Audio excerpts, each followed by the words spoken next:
Basic psychology. Bowlby's theory of maternal deprivation.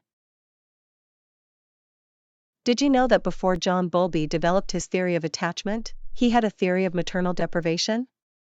No, I didn't. What is maternal deprivation? In the context of child development, deprivation refers to the loss of emotional care that would normally be provided by a primary caregiver. I see. So, what did Bowlby's theory of maternal deprivation suggest? Bowlby believed that maternal love from an attachment figure was just as important for mental health and emotional development as vitamins were for physical health. Without this, he proposed a link between maternal deprivation and affectionless psychopathy and emotional maladjustment in later life. Wow, that's a strong connection. What were the other key components of his theory? Bowlby also believed that loss or prolonged separation from an attachment figure during the critical period could lead to emotional disturbance. However, if suitable emotional care is provided by a substitute, then deprivation may be avoided and the potential for long-term psychological harm. I see. So, the effects of maternal deprivation could include an inability to form bonds with others and a higher risk of depression? Exactly. Such individuals may most commonly be diagnosed with an attachment disorder due to their emotional maladjustments. This is really fascinating. It's amazing how important maternal attachment is for a child's development. Indeed. Bowlby's theory highlighted the crucial role of maternal love and care in shaping a child's social, emotional, and mental well-being. Bowlby's 44 Thieves Study 1944. The 44 Thieves study was a study that Bowlby conducted to investigate the link between early childhood experiences and later emotional difficulties. That's fascinating. What did he find? Bowlby analyzed the case histories of 44 children who had been caught for theft and persistent offending, and compared them to a control group of 44 children. And what did he discover? He identified a subgroup of 32% of the children, which he labeled as affectional psychopaths. These children lacked normal signs of affection and a sense of responsibility for their behavior. Wow, that's quite a finding. What did Bowlby attribute this to? Through interviews with the children, Bowlby found that this subgroup had experienced early periods of prolonged separation from their mothers, often due to hospitalization or being in foster care. I see. So he believed this early maternal deprivation was a causal link to their later emotional difficulties? Exactly. This study was the basis for Bowlby's maternal deprivation theory, which had a significant impact on our understanding of child development and attachment. Evaluating Bowlby's maternal deprivation theory. One of the main weaknesses of Bowlby's research is that it was based on retrospective information, which can lead to inaccuracies in recall. I see. That's an important limitation to consider. Exactly. Additionally, some of the children in his studies were only separated for short periods, and it's difficult to believe this contributed to their delinquent behavior. That's a good point. Not all children who experience separation from their parents end up with emotional or behavioral issues. Precisely.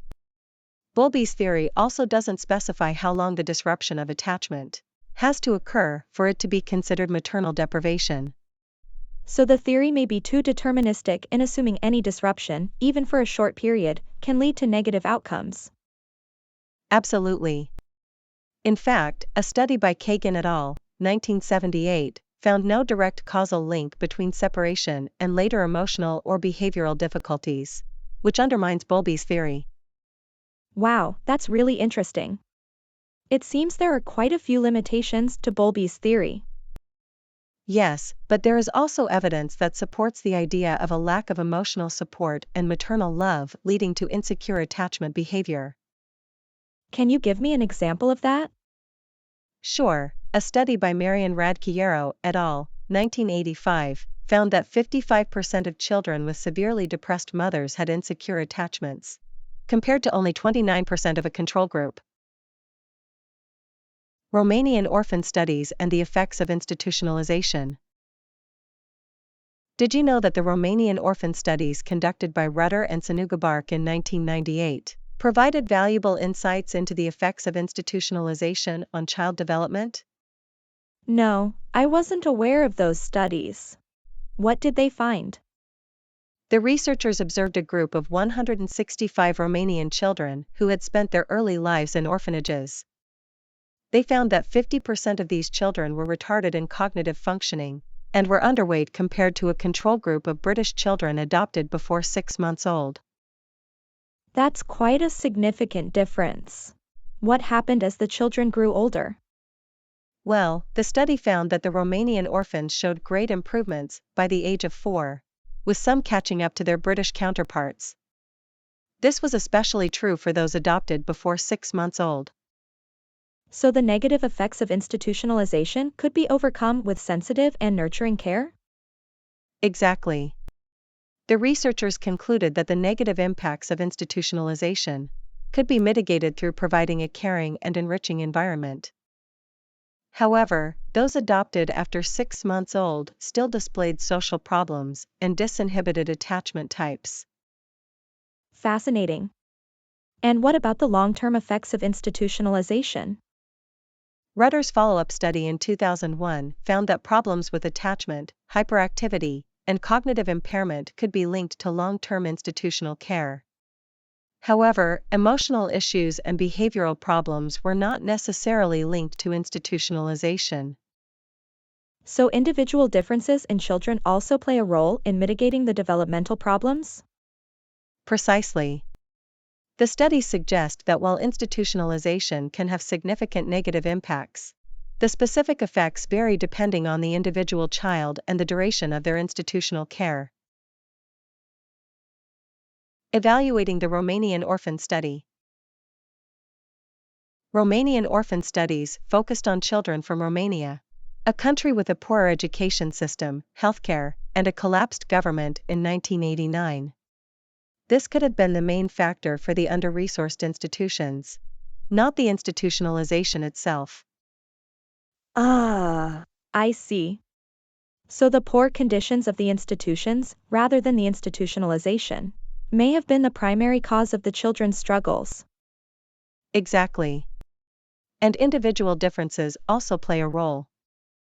Bowlby's theory that children who don't form a primary attachment within the sensitive period can't recover is not always true. That's interesting. So some children are more affected by institutional care than others? Yes, some children in the study showed physical and mental functioning similar to control groups that were not orphans. This suggests individual differences mitigate the effects of institutional care. Wow, that's really important to consider. What other insights have these studies provided? Well, the studies have helped improve the quality of care for children in institutions. Before, carers were discouraged from forming attachments, but now we understand the importance of emotional interaction for development.